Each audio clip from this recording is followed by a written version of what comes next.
I have been doing this for 11 years. That is what I told myself whenever the quieter part of my mind started asking questions. 11 years of sourcing, packaging, and reselling anonymized human data. Browsing histories, GPS trails, voice samples clipped from smart speaker logs. Numbers, clean, legal, profitable numbers. The people behind them were never real to me.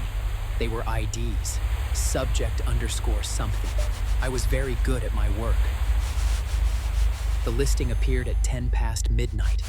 Unknown seller, anonymous escrow, no reputation score. The price was wrong, too low by an order of magnitude for the file size listed. I had seen honey trap listings before, federal bait mostly, and I almost closed the tab.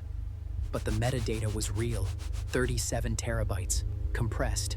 One subject, the listing said, a complete longitudinal record. The compression ratio implied something I could not quite articulate. I paid without letting myself think about it. The transfer began. I opened the preview file first. Standard practice. You never load a full dataset blind.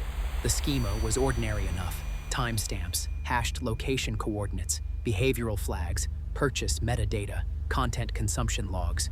Whoever had built this had been thorough. The granularity was extraordinary, second-by-second resolution across decades of records. I had never seen a dataset this dense. I told myself it was simply excellent sourcing. I told myself the seller had access I did not have. I began scrolling. The early rows were innocuous. Location pings, school transit data, search behavior. Then the schema shifted. A column labeled thought, time-stamped, with values phrased as queries never submitted to any engine. Private formulations, the kind of sentence a person only constructs inside their own skull. Then dream underscore log, then marriage underscore event. My mouth had gone dry. I told myself there was a reasonable explanation. I scrolled back to the identity field. The identity field was marked corrupted, but it had not been wiped, simply obscured badly, the way an amateur hides something by folding it once. I ran a hex decode on the raw bytes. It took 11 seconds. The name that resolved was my own, my full legal name, spelled without error. I sat with that for a moment that seemed to have no particular length. This dataset belonged to me. I checked the file's creation timestamp. It predated me.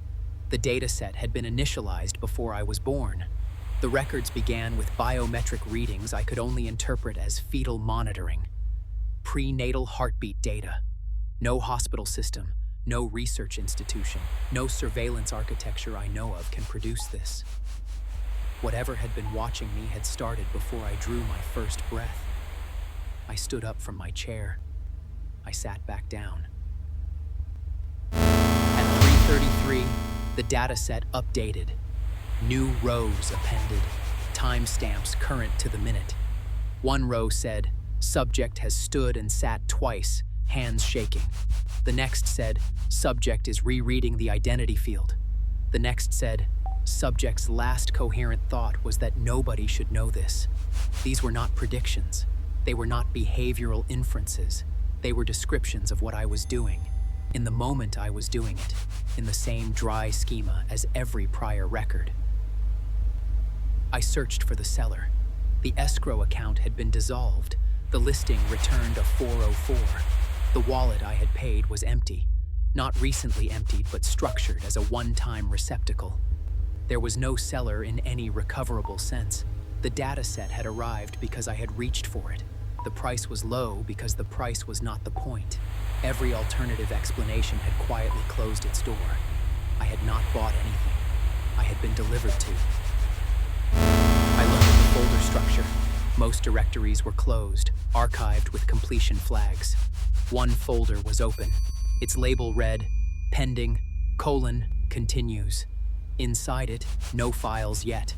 Only a log entry that said, recording in progress. I navigated to the most recent row, written 4 seconds before I read it. It said, subject has found the pending folder. Subject understands. 2 seconds later, subject is afraid to close the laptop. 11 years. I had processed hundreds of thousands of datasets.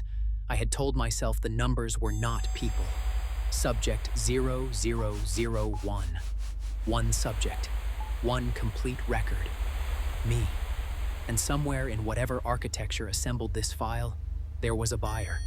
Someone had purchased me the same way I had purchased countless others.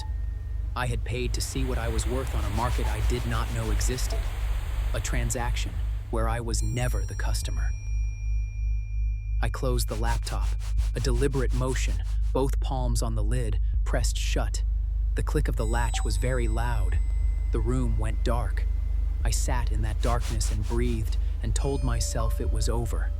A fraud, a coincidence given shape by exhaustion and 3 in the morning. I sat very still and waited for myself to believe that. The dataset had already logged it, row by row, second by second. I was still being recorded. The screen was closed. My hands were still on the lid, and yet the light remained, that cold blue-green wash with no right to exist in a room with no active display. It sat on my face the way light sits on a subject, the way a camera regards something it intends to keep. I did not move. Somewhere in a dataset I could no longer see, a new row was being written. Subject is sitting in the dark. The timestamp would be now.